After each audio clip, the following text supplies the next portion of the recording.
Hello everyone, क्या हाल चाल है।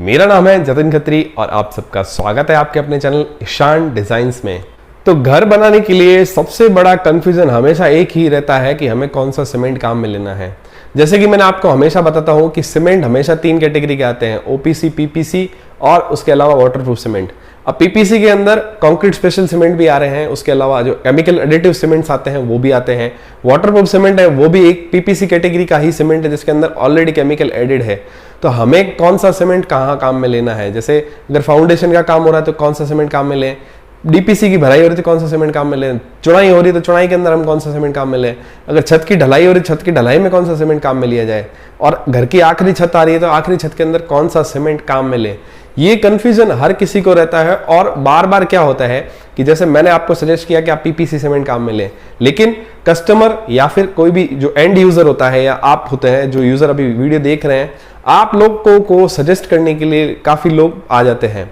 जैसे कि मेरा पड़ोसी मेरे पास आता है, वो बोलता है अरे ये वाला सीमेंट क्यों लिया, आप दूसरा सीमेंट काम में लो, पीपीसी सीमेंट क्यों ले रहे हो, 53 ग्रेड सीमेंट काम में लो, 53 ग्रेड सीमेंट क्यों ले रहे हो, ये कंक्रीट स्पेशल सीमेंट काम में लो, कंक्रीट स्पेशल सीमेंट काम में क्यों ले रहे हो, आप वाटरप्रूफ सीमेंट काम में क्यों नहीं ले रहे। तो इस तरह से सलाह देने वाले लोग ज्यादा होते हैं। तो आखिर सही चीज क्या है उससे हमें कैसे पता चलेगा और बार बार कंफ्यूजन क्रिएट ना हो, इसके लिए मैं आज ये वीडियो बना रहा हूं ताकि आपको समझ में आ जाए कि आपको कौन सा सीमेंट आपके घर में कहां कहां काम में लेना है।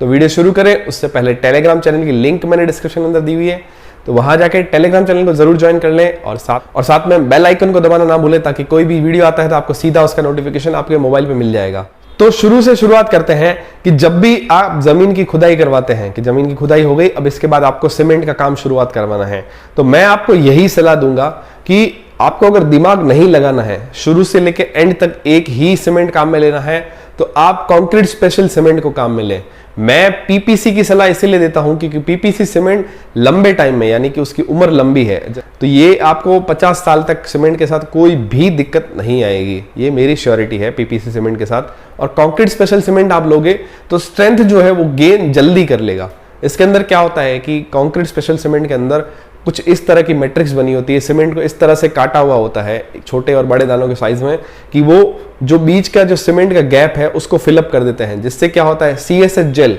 जिसकी वजह से छत की पकाई होती है, फिर ऐसा समझो कि छत की जुड़ाई होती है, वो CSH जेल कंपाउंड जो है वो पानी से रिएक्ट करके जल्दी CSH जेल छोड़ेगा और छत की पकाई या फिर जो चुनाई का काम है या फिर कहीं पे भी आप कंक्रीट कॉलम वगैरह लेते हैं उसके अंदर पकाई जल्दी हो जाएगी, यानी छत पक्की जल्दी हो जाएगी। तो मजबूती जहां जल्दी मिलती है तो आपको वो चीज काम में लेनी चाहिए। तो कंक्रीट स्पेशल सीमेंट को आप शुरू से यानी फाउंडेशन से लेके छत की ढलाई तक आप उसको काम में ले सकते हो, इवन प्लास्टर भी आप उसी से करवा सकते हो। और अगर आप चाहते हैं कि हर बार मैं नया नया सीमेंट काम में लूं तो आप फाउंडेशन के अंदर 53 ग्रेड सीमेंट से भराई करवाएं, डीपीसी और कॉलम की जो भराई है उसको भी 53 ग्रेड से करवाएं, यानी कि ओपीसी सीमेंट से। अगर 53 ग्रेड आपके वहां पे अवेलेबल नहीं है तो आप 43 ग्रेड भी सीमेंट काम में ले सकते हैं। तो इससे क्या होगा, 53 ग्रेड की प्राइसिंग थोड़ी कम हो जाएगी और पीपीसी से थोड़ी ज्यादा हो जाएगी, लेकिन इसके अंदर स्ट्रेंथ थोड़ी जल्दी गेन करता है 43 ग्रेड सीमेंट।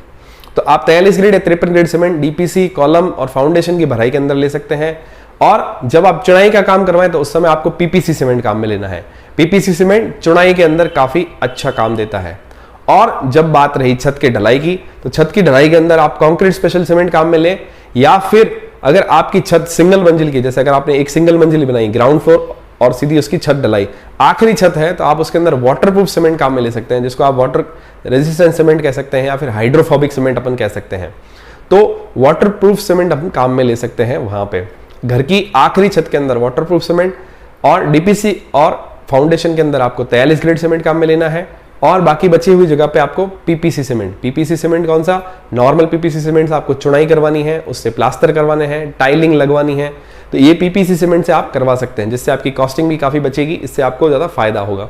तो टाइलिंग और प्लास्टर के अंदर तो आपको स्पेसिफिक पीपीसी ही सीमेंट काम में लेना है, ना ही कंक्रीट स्पेशल सीमेंट, ना ही कोई और दूसरा सीमेंट। तो आप वहां पीपीसी सीमेंट काम में ले सकते हैं। तो हर बार आप अलग अलग बैग ले सकते हैं, ये आपकी चॉइस है। और अगर आपको दिमाग ज्यादा नहीं लगा के अगर 5-10 रुपए का आपको कोई बेनिफिट, जैसे कि समझो कि नॉर्मल पीपीसी 53 ग्रेड 43 ग्रेड आप डिफरेंट सीमेंट काम में लेते हो, तो हर बार नया दिमाग लगाना पड़ता है, हर बार नया सीमेंट का बैग आता है। अगर आपको ये दिमाग नहीं लगाना है तो आप सीधा ये काम कर सकते हैं कि कंक्रीट स्पेशल सीमेंट सब जगह काम में लेंगे, तो आपको दिक्कत नहीं आएगी। इसके अलावा सिर्फ आप छत की कास्टिंग करवा रहे हैं तो मैं आपको सलाह दूंगा 43 ग्रेड से करवाएं या फिर कंक्रीट स्पेशल सीमेंट से ही करवाएं। इन दोनों सीमेंट में काफ़ी अच्छी क्वालिटी है जो आपको लंबे टाइम तक छत को मजबूत बना के रखेगी। अब इसके अलावा कॉम्प सीमेंट यानी कॉम्प सीमेंट आता है जिसको कंपोजिट सीमेंट बोलते हैं, या फिर स्लैग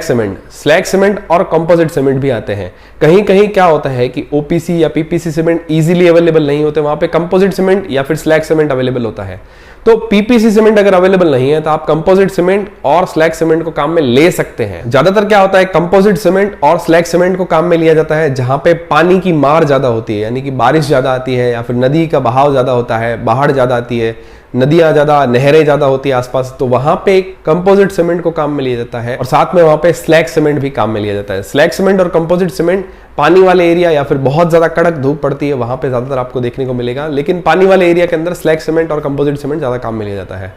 तो अगर आपका एरिया पानी से ज्यादा भरा हुआ है या फिर बारिश ज्यादा आती है तो आपके वहां कंपोजिट सीमेंट इजीली अवेलेबल होगा। और अगर आपके वहां पे पीपीसी सीमेंट अवेलेबल है तो मैं आपको सलाह दूंगा कि आप पीपीसी सीमेंट ही लें और पानी की जगह पे आप कंपोजिट सीमेंट को यूज कर सकते हैं। तो मैं समझता हूं मैंने आज आपका सारा डाउट क्लियर कर दिया होगा कि फाउंडेशन के अंदर आपको अगर दिमाग नहीं लगाना है तो कंक्रीट स्पेशल सीमेंट काम में लें, और आप अलग अलग लेना चाहते हैं तो उसके अंदर फाउंडेशन, डीपीसी, कॉलम और छत की ढलाई के लिए 53 ग्रेड या फिर 43 ग्रेड सीमेंट ओपीसी सीमेंट काम में ले सकते हैं। और अगर आपको